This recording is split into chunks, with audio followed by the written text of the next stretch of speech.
There you are. Thank you. Hi, All right. CJ. Where would I be without people who actually don't have their head in the clouds here? All right. So the next thing is we are going to do our first online certification program. You know, one of the new realities, one of the new normals is that you can't do certification programs in person these days. So we are going to do the program online. There's information at the website. We are starting that at the end of June. Next, the other thing that we're going to do here that we're excited about is the Awareness to Action Applications Summit, where we're going to have a number of people presenting on how they use the awareness to action approach in their work as coaches, consultants, trainers, and the like. Okay, that will begin on June 15th. We will send information out to everybody, and there's further information on the website. Okay. Next slide, please, Maria Jose. So we're going to, I'll stop sharing my screen because Tamer is going to share his. Okay. And we'll go to Mentimeter.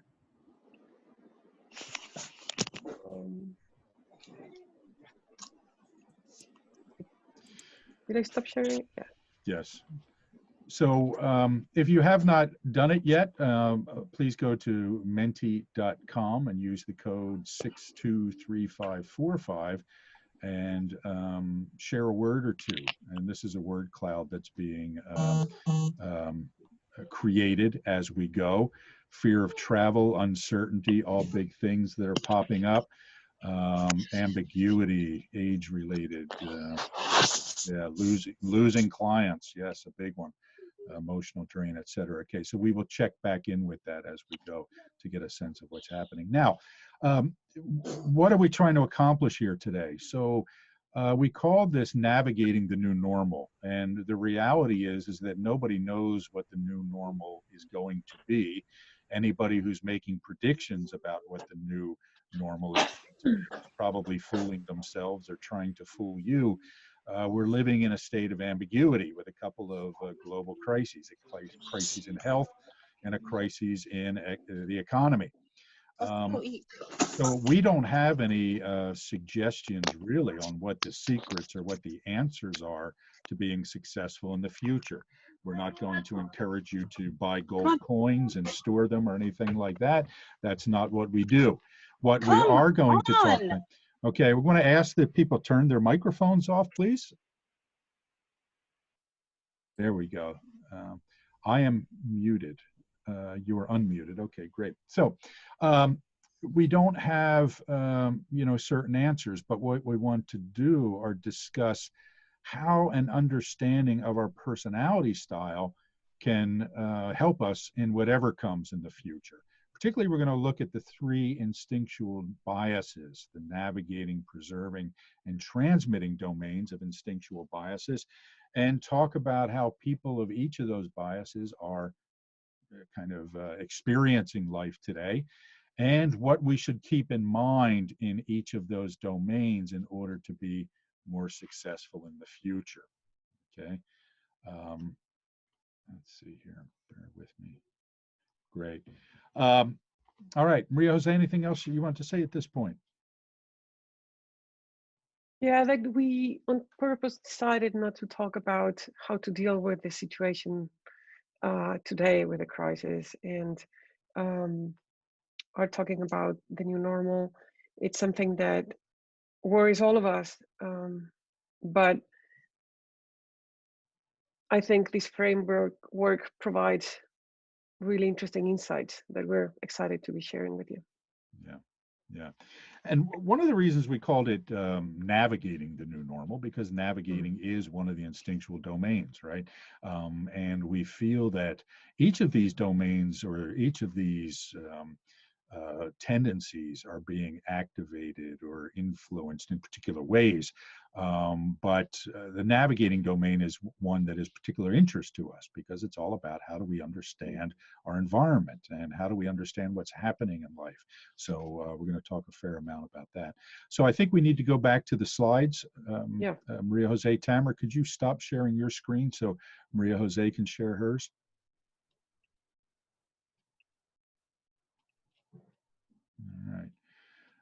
So we talked about that. So a few basic principles I want to discuss here. Like I said, we can't predict the future, right? We don't know what the future is going to bring, especially today. All the predictions have been, not particularly accurate that we've seen so far. And again, we don't think anybody can say, here's what's going to be happening in a month or 3 months or 6 months. But we can enhance our understanding of human nature. And doing so will help us adapt, not only in how we respond to what's happening, but what we're seeing in the people around us. That's a big point of what we want to make. Now, principle number 2 here that we want to focus on today is that during a financial and health crisis, we are all preservers, right? So even if we are not typically having a bias towards the preserving domain, all of us are spending a whole lot more time than normal in the preserving instinctual domain.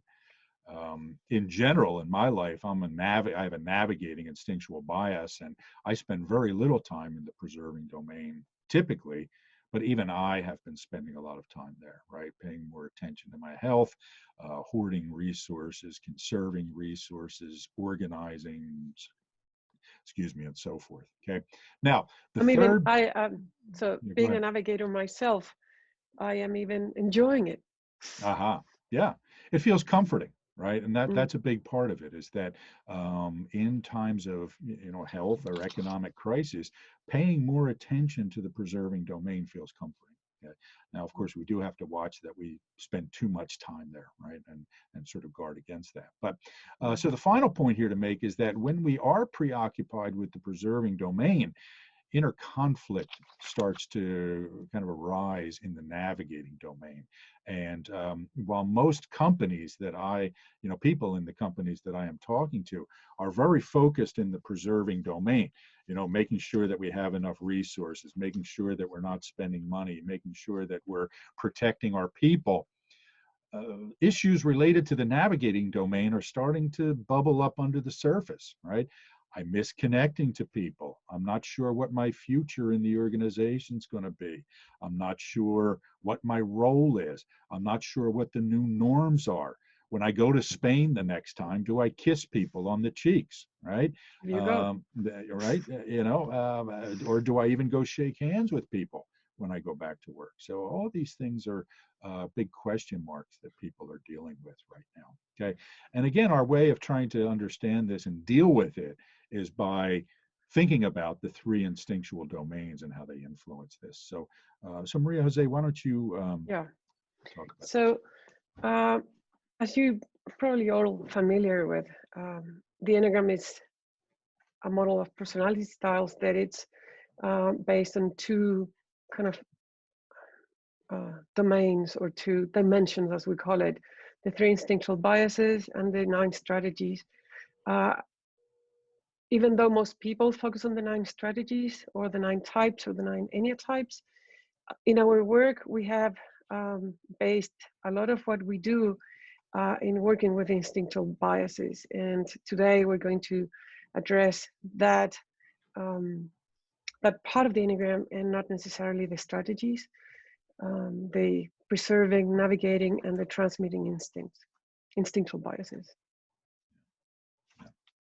What you describe? And so the instinctual biases are, they speak to our most fundamental values. It's what we care about, what we pay attention to, what we believe intuitively or instinctively that it's the most important thing, what we pay attention to. And we might rationally say that everything is important, or as a navigator, I might say in normal times that preserving is important.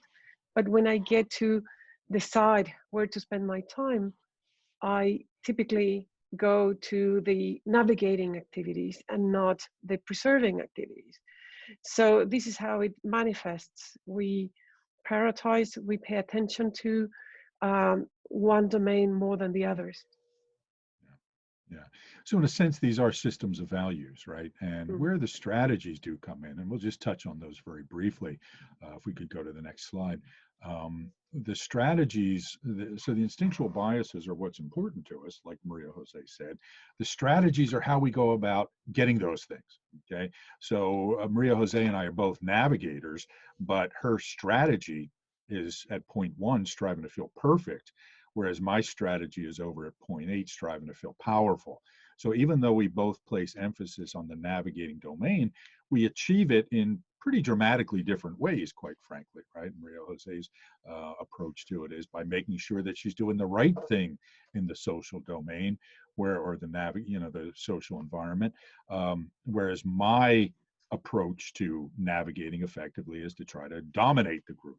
Okay, so these strategies are rooted in a desire to feel something. And again, you can find out more about this at our website, awareness2action.com. But the strategies are striving to feel perfect at point 1, striving to feel connected at point 2, okay, striving to feel outstanding at point 3, striving to feel unique at point 4. How do I do things in a different way than they've been done before?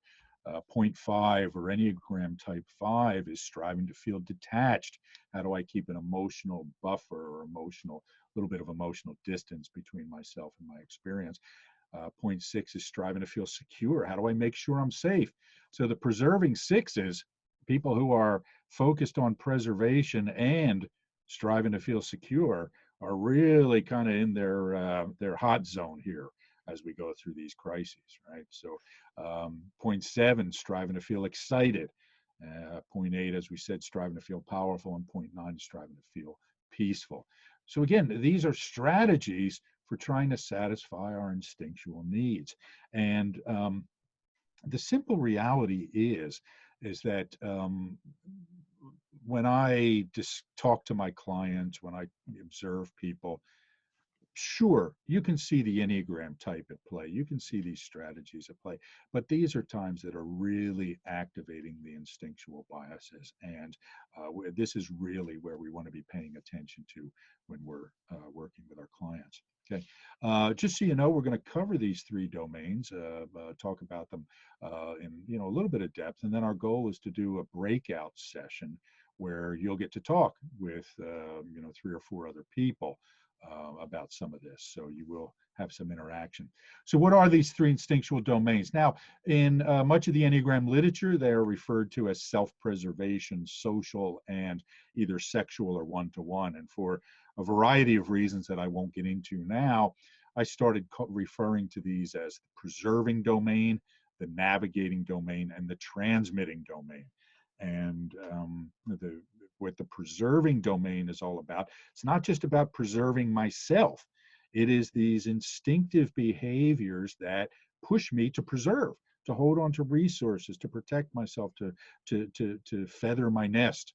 Okay, so the preserving domain has that. Maria Jose is going to talk about this a little bit more in a minute. The navigating domain is all about how do I understand what's happening in this group and where I fit in. And again, this is going to be the crisis. I mean, the world is going to be different. I was having a conversation with a client the other day, and they were saying that they are planning to reduce their real estate footprint by 60% over the next 2 years, meaning they're getting rid of 60% of their office space. This means they're going to have people working from home. The whole social environment of the organization is going to be different. So huge changes, and it's the navigating domain in which we try to figure this out.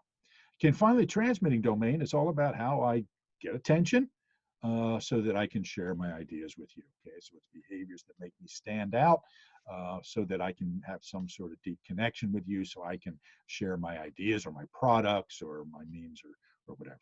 Okay. So, Maria Jose, why don't you take us a little bit deeper into the preserving domain? Or I'm sorry. Yeah. So before that, 2 things. One, the chat is open for questions or comments.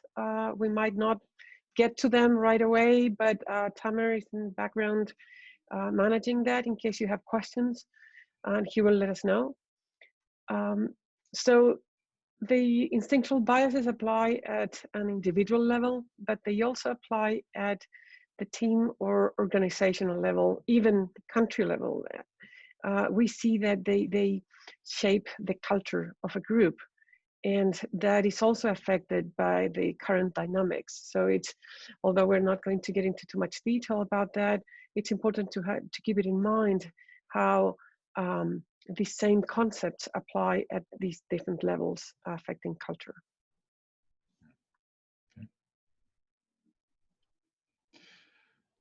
When typically we talk about the three instinctual domains, we talk about how there are contradictory behaviors related to those domains. So one of the misunderstandings of of this topic in the Enneagram literature is people think that there are three specific instincts. The reality is there are clusters of impulses and behaviors, and very often they contradict with each other. Okay, so for example, in the preserving domain, on the one hand, we see preservers can be very nurturing.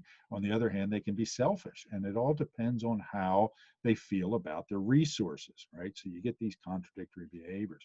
Under times of stress, these contradictions become amplified, right? They become, blown up and even more intense. And so we're going to look at how these contradictions play themselves out, or how we're seeing these contradictions happening in our clients these days. So the preserving domain, as Mario said, it's about nesting and nurturing. We have three broad categories of concerns or things, or of these clusters of adaptations, and one of them is security. So preservers pay more attention to security things, to their own safety, the people of their family, their teams. They might be avoid risks, things like that. They also worry about their well-being and resources. Do I have enough? For how long am I able to live now with the resources that I have? Is it comfortable? Is it it's health things as well. So am I going to do my normal checkups or my annual checkups? So it's those things that they pay more attention to. And not only, as I said before, rationally, they don't only think about it, but they also act on them. And that's why we use verbs and not necessarily nouns, as some people do. And finally, the domain of maintenance. So they want to maintain the nest, but also keep traditions, keep memories, pictures, so they are better and pay more attention to doing those things in normal times. Now, today, under more stress and this situation, we see some things happening as well. Yeah, so when we talk about these factors here in each of the domains, we're going to talk about, there are some things here that are happening that are good and healthy. And this slide doesn't really capture some of the more positive things, but some of the more positive things we're seeing in our clients and the people in our lives is focusing more on their health, right? Taking better care of themselves. Almost everybody that I know is being very conscious of what they're eating and getting exercise, because we're very attuned to it, right? We're being careful about our safety, making sure that we don't, take unnecessary risk. We're also being much more financially responsible than we are under typical times, right? So these are some of the positive things that we're seeing rooted in this domain. Were you going to say something? Yeah, I was going to say that it's probably easier to take care of these things because it's easier to prioritize them now that we cannot interact with other people. Right. It's easier to choose what to do and to pay attention to these things that we know that they're important, but we tend to neglect them. Right. And now we have nothing better to do, or not nothing, but it's just easier to prioritize them. Well, and so you make a really good point there, Maria Jose. And the way we think about these instinctual domains is that it's a focus of attention, right? All things being equal, our attention goes to a particular domain. For you and I, it's navigating. Okay, but to your point, when we have nobody to navigate with, we've got to do something, so we might as well do some preserving, right? So it is really, so I think it's a combination of just, I've got extra time on my hands. But the other thing too is that these things really activate these Yeah. instinctual impulses in us. Biologists will talk about a supernormal stimuli, right? Meaning a stimulus that is extreme and more than what we're usually exposed to. And these events certainly serve as a supernormal stimuli or supernormal stimulus that way. So it will really activate some of these biases. So some of the more, I guess, problematic behaviors we're seeing, of course, is risk aversion, right? Nobody wants to take any risk financially or with their health and all that sort of thing. Not not a negative behavior at this point, right? It's pretty sensible. Hoarding. We all know the stories about people fighting over toilet paper at the the wholesale stores. Yeah, we need our resources. Anxiety and fear are big concerns that people are wrestling with. Banding. I chose the word banding very particular here. So what happens in the preserving domain is that we tend to latch on to people who make us feel safe and make us feel secure, whether it's the significant other, the spouse, or the husband, wife, whatever it is. But people are becoming much more family oriented. Everybody I talk to is talking about how either good it is or challenging it is to spend more time with their family. But there seems to be this banding together, which taken to an extreme can kind of lead to some tribalism, right? So that's something we have to watch out for that's related to this domain. And finally, there's some selfishness, right? There's a lot of generosity. I mean, we see these great stories of people who are making sacrifices and donating resources to people who need it. There are all these heroic stories out there. But there's also on the other side of this, a lot of selfishness that we're wrestling with out of fear. I need to hold on to my resources. Okay. So, Yeah. So I'm happy to nurture other people as long as I have for myself. Exactly and now I right. need to take care about myself first. Exactly right. Yeah. Yeah, so the navigating domain, as Maria said, we see it as oriented to the group. It's understanding the map of the people of the group that I'm part of or that I want to be part of. In here, there are these three broad categories. One is trust and reciprocity. Who can I trust? And for that, I need information about people. So there's a lot about traffic of information, understanding who is who can I reciprocate with? It's a less transactional kind of relationships and more medium to long-term kind of relationships that navigators tend to nurture. There's also a piece about understanding the power and influence dynamics. It's not necessarily wanting to have the power or influence, but it's understanding those dynamics and how they change. And finally, where am I?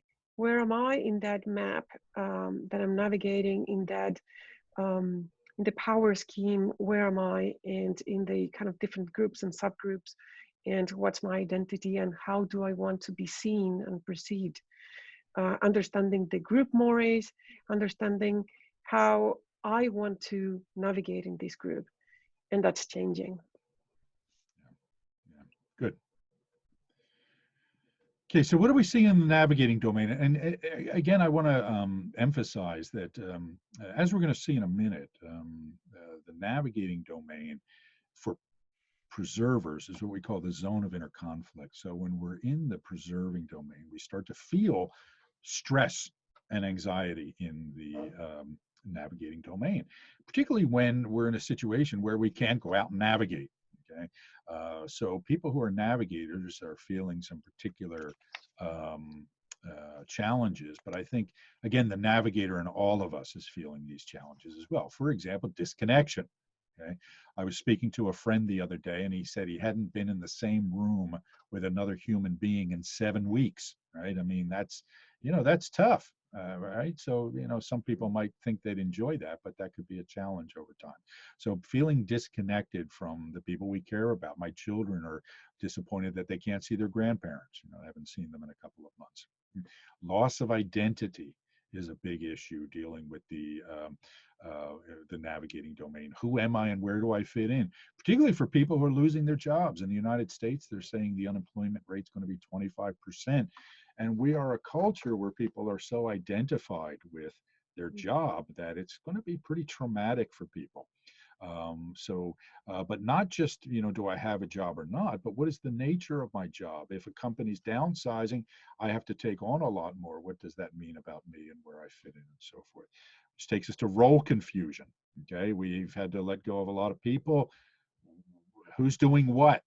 And how do we have conversations about that if we have to reserve Zoom time, 2 days in advance to have a conversation, right? So role confusion is a big challenge.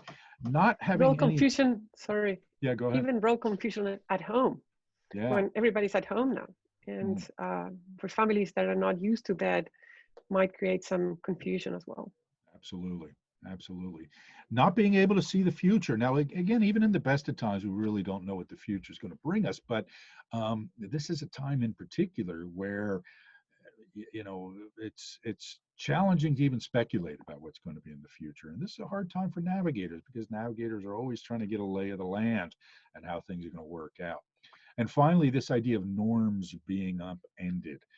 Upended for people who are not native English speakers means turned upside down. I talked about kissing when I go to Latin America or, Spain, Portugal. What do you do? Shaking hands, etc. What are the simple greetings going to be? In the United States, we're seeing these crazy battles over whether you wear a mask or not, right? And wearing a mask is a political statement all of a sudden, right? So, how we should act with each other, what the norms are, is really up in the air, and it's in this navigating domain where we go to figure that out. We're going to give some advice later on what leaders can do to make sure that happens. So transmitters are more focused on attracting and bonding. In order to attract, they do certain things, and it's not, they don't do it on purpose. They just do stuff that attracts attention. And they're more assertive. They do a lot of asserting. They focus on what they are interested in, and they go for it without paying that much attention to how people perceive them or the impact they're having. And that makes them have kind of lower inhibition than the people of the other two domains. They do broadcasting and narrowcasting. That means that they send signals out there naturally to whoever can see them. And then once they kind of make contact with someone or with something that they really, when they connect, they do more focused communication or narrowcasting. And the third category is impressing. They want to leave a legacy. They want to make an impression on people on the world, where I am. What are they going to remember of me? What's going to be my legacy? What I leave after I'm gone? Great, great. So what are we seeing in the transmitting domain? One of the things is oddly, I don't know if it's oddly enough or this surprises me, but we're seeing increased nesting in transmitters. A lot of the transmitters that I am talking to are actually adapting very well to being at home. We often think that transmitters are extroverts and like to be out amongst people. That's not my experience. Most transmitters I know really like their home. So we're seeing a lot of transmitters nesting. Somebody asked a question about work from home, and this sort of touches on that. If we have time, we'll get to that in more detail. Extremely adaptable to the online reality. Most transmitters I know, if they get the technology right, and are comfortable with it, I'm seeing a lot of transmitters being particularly active on social media, promoting themselves online, really adjusting to the Zoom world and so forth. So I am finding that they, again, in my experience, the transmitters are doing better with this than particularly the navigators, I would say. On the downside, there is what we would call undisciplined display. And what I mean by that is a tendency not to have even less filter than they might in other circumstances, right? And so a part of that is coming from, I think, this need, particularly if they have their own business, this need let people know about what they're up to and how they can, that they're still open for business and what they're doing. So we are seeing a fair amount of people, you know, kind of their message is bouncing around with the transmitters, right? One day it's this, the next day it's that.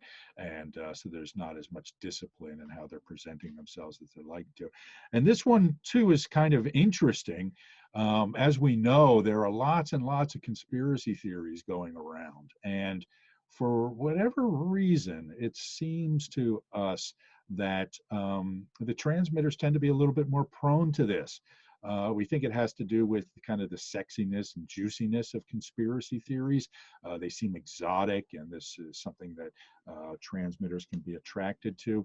Also, it has something to do with their relationship to the navigating domain, which we'll see in a minute. Okay.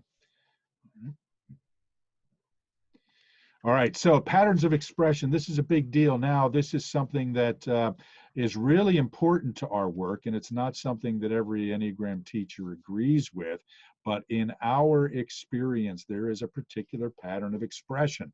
One domain is what we call the zone of enthusiasm. It's what we're drawn to. It's what we get excited about. Okay, for Maria Jose and I, it's the navigating domain. For Tamara, it's the transmitting domain, and for other people, it's whatever their instinctual bias is.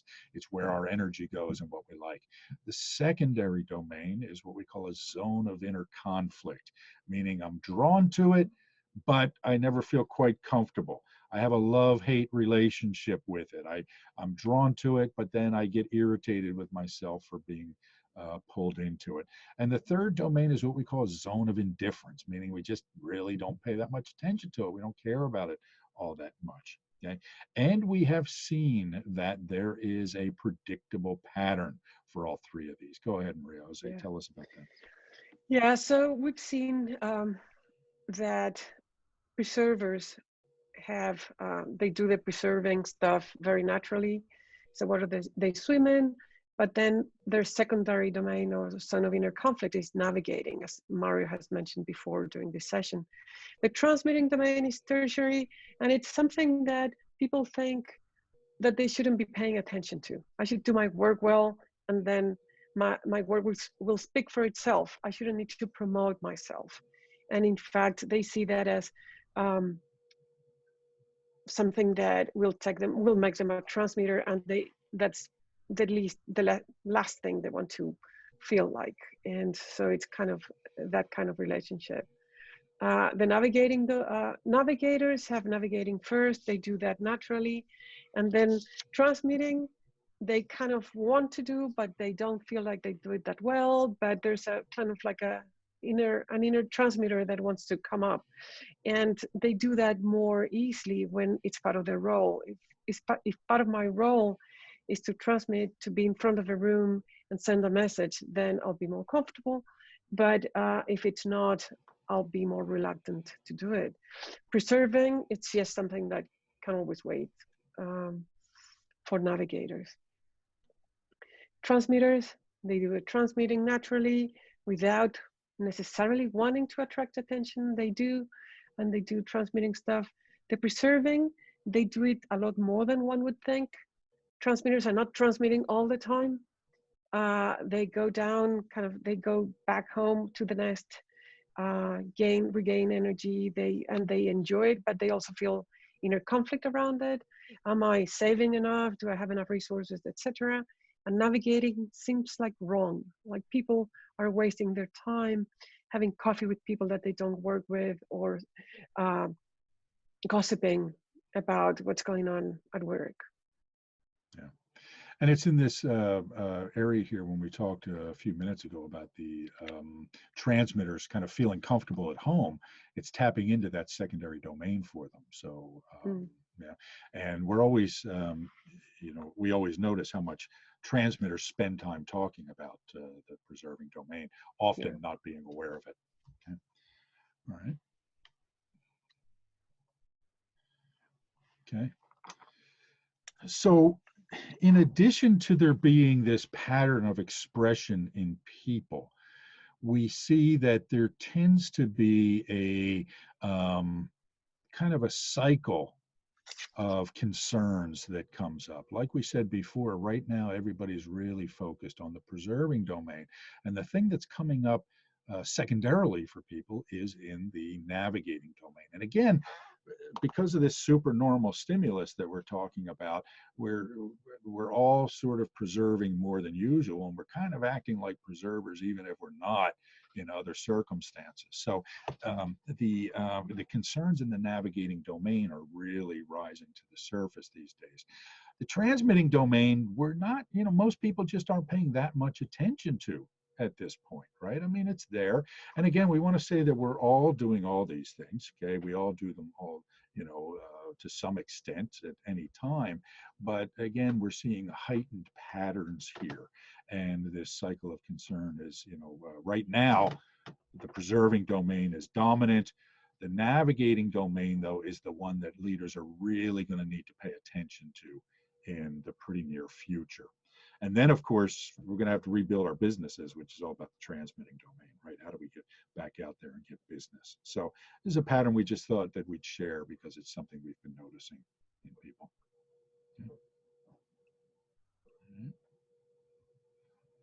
Okay, so what leaders need to do. And so we can look at uh, the how we can address each of the domains. Okay, now after we do this, we are going to do a breakout exercise. Okay, so I'm going to try and get through these in about 5 minutes. We're getting some really good questions in. I think we're going to need to save those until after the hour and pick those up with the next one. Keep sending those questions, and even if you're not able to stick around, we'll answer them. You can watch them on the video recording. Okay, Jose, can we go to the next slide? Mhm. So in the preserving domain, what do leaders need to be paying attention to? What do all of us need to be paying attention to? Look, this is not a lot of brain surgery here, okay? We have to place safety and well-being above all else, okay? This is fundamental blocking and tackling. Of life, be responsible for resources. I'm having a lot of clients who have had to, cancel projects or postpone business with me these days. And honestly, I can't blame them for doing it, right? I mean, it's the responsible thing to do given the business climate. I don't like it, but they're doing the right thing. Create processes and indulge our preserving needs. This is a good time for people to establish processes. This has a lot to do with the preserving domain of putting processes and structures in our activities instead of dealing with things ad hoc, making sure that we're executing, making sure that we are having discipline in our work processes and in our personal lives. Okay. And finally, I want to share this idea of cultivating the mind like water. What happens these days is we're all feeling a lot of anxiety. We're all having, kind of that monkey mind is on overdrive. And the guy, David Allen, who wrote the book, Getting Things Done, which is all about time and task management, he uses a nice phrase from Zen Buddhism about cultivating a mind like water, meaning that instead of letting things always be stuck in our head and rumbling around and distracting us, we get into the habit of simply writing things down. Now, again, I know this is not brain surgery, but we don't do it. So very often what we want to do in order to get things out of our head, keep a notepad with us. I use sticky notes, right? So I always have sticky notepads all over my house. And whenever I'm getting distracted by something, I write a sticky note and then I deal with it later. Or else I just throw it away. It all depends. Okay. So, but the idea is that we want to get particularly repetitive thoughts having to do with anxiety out of our head and onto something else so we can develop some calm. Okay, let's go to the navigating domain.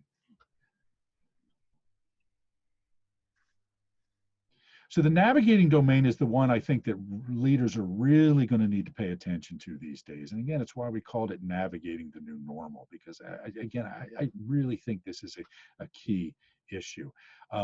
because people aren't interacting with each other, we want to make sure that we are maintaining some kind of water cooler time and allowing for unstructured communication. Very often when I work with teams that have a lot of preservers and transmitters, they don't have a lot of unstructured conversations, which is something that has to do with the navigating domain. So leaders want to make sure that even if it's virtually, they're getting people together to just kind of hang out, have coffee together, just talk without an agenda. Okay. Second point, communicate, communicate, communicate, then communicate some more. Look, when we're not seeing each other, when we're all off going a million different directions, we have to really over communicate. And it feels like we're communicating because we're spending so much time on Zoom or emails and so forth, but we don't do it as well as we do. Involve people in norm making. And an example comes to mind here. I was working with a team the other day, and they were talking about what their work from home policy is going to be. And the leader of the group doesn't like to work from home. He thinks it's ineffective because it's ineffective for him. And so he was really pushing hard on the people who wanted to work from home. The idea was is that he was not really including them in the norm making, and they were rebelling against it a little bit, right? So we really have to, as we figure out what's going on, we have to make sure that we are bringing other people into account and understanding these instinctual biases and other factors that go into how people want to operate, right? Have to understand that preservers and navigators and transmitters are going to want to be different, okay, in a lot of ways. All right. Mario, I was Yes. looking at the word cloud Yeah. that came out after the exercise Uh-huh. at the beginning. And there's certainly certain challenges, I mean, a lot of challenges related to fear of trouble and uncertainty in general. But there's a lot about learning, virtualization, online business, online work, virtual meetings, a lot of in-person work gone, new unclear standards.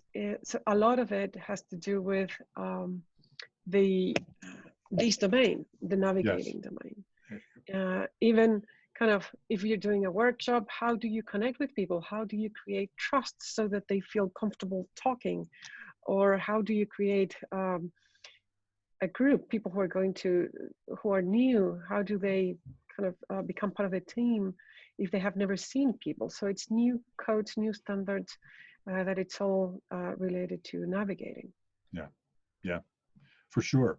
And these are again, we don't have solutions to those problems, Yeah. right? And the point we are trying to make is that we have to understand where these are coming from, right? That they are coming from these navigating domains. And once we understand that, we can start working towards solutions in our particular situations, right? I mean, every business is going to have to look at work from home policies through its own lens, right? I mean, some things you can do from home, others you can't. So you have to, but again, as we're answering these questions, the key thing to remember is, okay, as we establish this new normal, are we addressing people's preserving needs, navigating needs, and transmitting needs? It's a good framework to think about these things from. Okay. Finally, when we're making plans, we want to make sure that we tell everybody that everything's provisional, okay, that things could change. Yeah, you went ahead of me there a little bit. That's all right. So acknowledge, we have to give people clarity. We have to give them some sense of the future, but we also have to be clear that, hey, here's what we're planning now. And if this happens, we will do that. But if this doesn't happen, we're going to do something else, okay? So have that communication, but also make sure people know it's provisional, okay? Now we can go to the next one. So with the transmitting domain, again, it's even though it's less activated for people, we'll say, less stimulated for people, there are important things to keep in mind here. Number one, seize the moment, but make haste slowly, okay? This is a time where we have to take action, particularly if you're self-employed, right? You have to be out doing things. I have to say that when this whole thing started, I spent a lot of time sitting around thinking, okay, what's the new normal going to be? What should I do about it? Let me think about it. And Maria, Jose, and Tamer kind of came along and kicked me in the butt and said, hey, look, get off your butt and start doing something. Okay. So, but we want to make sure that we have some sort of plan. So I love this statement, make haste slowly. Act strike, but do it cautiously and thoughtfully. Manage boundaries and balance. Okay, boundaries of other people. Don't, we say the next point here, don't dominate airtime. Transmitters can fall into dominating conversations, to, taking up all the airtime. Kind of like I'm doing during this session. We want to make sure that if we're transmitters, that that we're giving other people the opportunity to share what's on their mind as well. And finally, Mario? yeah, go ahead. Sorry, just a reflection on something that Lee Kingma sent to Yeah. everyone on the chat about not necessarily being transmitters more prone to conspiracy theories. Maybe it is transmitters who share them the most because they're transmitters, and maybe all people fall for these conspiracy theories. We just don't hear about them as much. Yeah. So that could be something. There could be something to that, right? Now, I will say that I have noticed over, for a lot of years now, that, and again, not all transmitters are conspiracy theorists. That's, I am not making that claim. What I am saying is that I tend to hear more about conspiracy theories from transmitters, and they get more excited and more enthusiastic about them. So yes, fair point. There's lots of reasons, lots of reasons that people can fall into a conspiracy theory. Okay, I'm going to make one more point here on the transmitting domain. I do want to say that again, this recording will be available. We have your email addresses, so we will let you know when the recording is available if you have to leave. I know it's very late or extremely early for some of you, but so you'll get a notification that it's available, and we will post it publicly where you can see it. Yeah. Finally, it will be on our website. It'll be on the website, absolutely. And finally, don't let people forget about you with this transmitting domain. If you have your own business, or if you manage others in a business, you have to make sure that we are staying visible. Okay, so making sure that people are noticing us, whether it's through promoting ourselves or just reaching out to people and connecting at work. Okay, so these are some tips that we offer, and some suggestions related to each of these domains. Now we want to do a breakout exercise, right? Am I right with that, Maria Jose? Okay. Yeah. So Tamer, we're going to ask you to put people in the breakout rooms, and what we're just going to ask you to do is, with the people in your breakout room, please just share a couple of takeaways from this, what you're going to do, what you're going to pay attention to as you adjust to the new normal. Is it something to do with the preserving domain, the navigating domain, the transmitting domain, whichever domain it is? Just talk about what you might pay more attention to now. Okay. Will be groups of 3. All right. Great. So Tamer, whenever you're ready.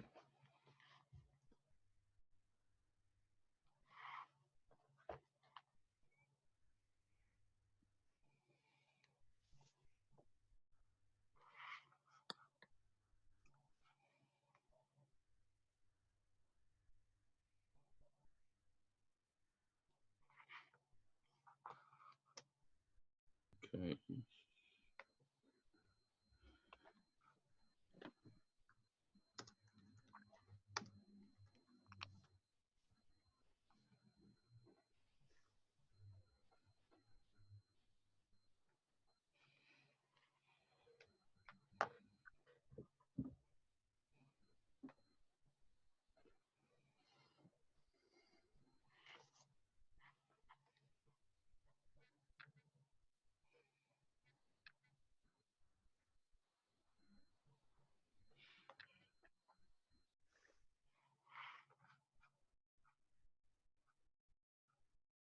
I'm going to start the recording again. So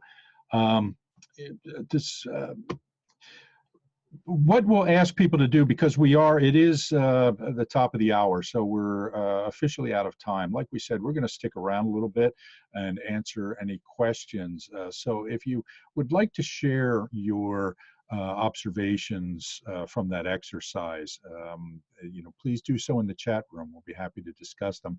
Or if you have any, further questions that you'd like to ask, again, chat them and we will discuss them. Maria Jose, let's see here. I think we wanted to review those basic principles again before we wrap up, and then I know that we wanted to capture a screenshot of all the participants for people who want to, right? So you want to go to the next slide first, please? All right, so again, the basic principles that we started with, and we just want to reiterate, we can't predict the future, but we can understand human nature. And the more we understand human nature, the more effectively we can understand and manage our responses to what's happening in the world and be more compassionate towards other people. Okay. Again, we are all spending an awful lot of time in the preserving domain, whether we're preservers or not. When we're preoccupied with the preserving domain, inner conflict starts to arise in the navigating domain. Again, for those of you who are running organizations or leading people, I really, really encourage you to get out ahead of these needs that are going to come up in the navigating domain, because they're going to be significant. Okay, and finally, remember all three needs, all three domains, and remember that we all approach this differently and need compassion. Okay, whether we're transmitters, preservers, or not, there's we're all going through tough times, and we need to be compassionate, understanding toward each other. Okay, Maria Jose, did you want to add any other thoughts? No, not really. I think we've covered it all. It's yeah. Okay. Remember that we'll be going much more into detail on some of these topics. An hour might seem like a long time, but it's fairly short. So there's always a million more things we could have covered, would have liked to have covered, but couldn't. Maria Jose, can you stop sharing your screen, and we'll do the, again, we have a new website, awareness2action.com. Let's do a photo, a screen capture of the participants, if we could. Okay. Right. So, can you manage that, Maria Jose? I have no idea how to do that. I will do it. Tamara will do it. Thank you. Don't All worry. right, great. All right, thank you. So everybody, really thank you. We appreciate your time. Again, we'll stick around for people who have questions, and we'll answer some of the questions that came in. But if you have to leave, we thank you very much for being with us, and hope that you and all your loved ones stay safe. Okay. All right. Okay. All right. So questions that came up that we can talk about here. One of them is, can you explain the idea of banding a bit more? When we talked about the preserving domain, we talked about this idea of banding. What I mean by that is kind of a clustering together, a grouping together of people in order to stay safe. It's not quite the same as bonding, right? Bonding has to do with really getting to know each other and having some shared experience. What we're talking about here is more of kind of a protective maneuver, right? If I keep people close to me and we stick together through this, we'll get through it together. And this is a positive thing, right? We need to band together, and that will have some bonding elements to it, okay? But the thing we're commenting on here is how people are sort of either in a healthy way or maybe not so healthy a way, coming together, being a bit tribal almost in their efforts to get through the navigating domain. I always think of the HBO series Band of Brothers, right? So that's an idea of what a band is. It's this grouping together. The other thing was about working from home. And it's tempting to assume that, oh boy, preservers will love to work from home and transmitters will hate it and navigators will hate it.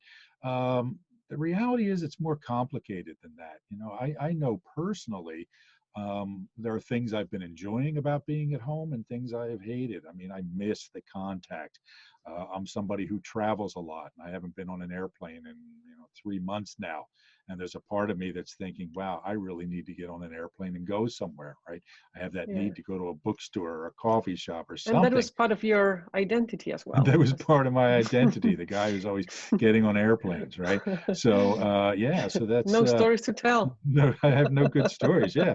You know, people say, so what's going on? Yeah, I'm sitting in my basement, right? I mean, like everybody else. So I have seen preservers who are really enjoying the being home and who are struggling with it. The client I mentioned earlier who's wrestling with it, he's a preserver, but he doesn't like to work from home. But his reason is that he can't get anything done at home. He's a preserving 3 who's really action oriented, and there are too many distractions for him at home. So he wants to go into the office, even though we thought preservers would want to stay home.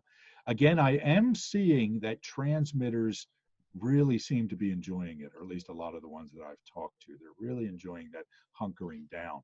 And again, the preserving domain tends to be secondary for them. They like their nest very often.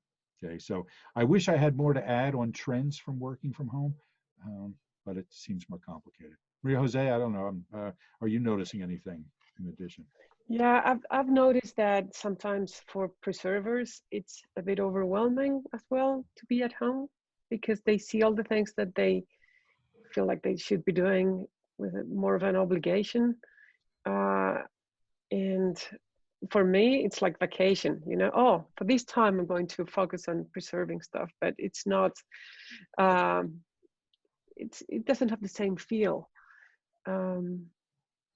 I don't know, for me, I think that working from home as well, it's the norms of spending so much time together, families as well. It's not always people are spending so much time at home, and now we need to learn how to live and interact with different rules, sharing spaces, computers.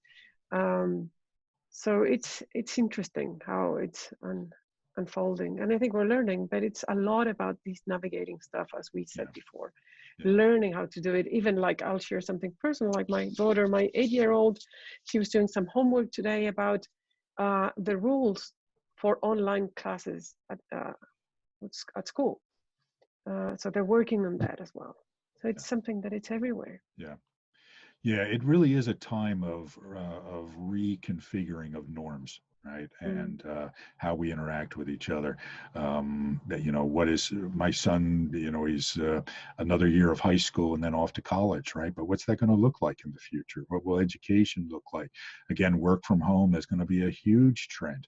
Now, we are a social species, right? I mean, we do have this need to connect with people, even if we're preservers or transmitters, right? We need human contact. So people are going to start getting back together in person again at some point, right? But it will be different, I think. I think that it'll certainly, people will be acting in different ways. Okay. Let's see, I just heard from a transmitter that, yes, absolutely enjoying being at home and interacting with people through a lot of platforms. Danielle, I thought you were out singing in the rain with your umbrella. So a little personal joke there. Let's see, for me as a 4. Yes, true. All right. Let's see, there was another comment here from Magdalena, who is a theater teacher. It's not a good feeling because I have to connect with my students for the exercise. Too complicated, and I see them sad, and I can't stay with them to help them. So it's a challenge for people who are caretakers, right? It's a difficult time, to connect with people and to exercise the compassion they normally do. All right, good. So, Tamer, anything else you want to say? Tamer, thank you again for all the work you've done. Any comments before we wrap up? I'm really happy that we had this session and everybody enjoyed it. And please feel free to come our website to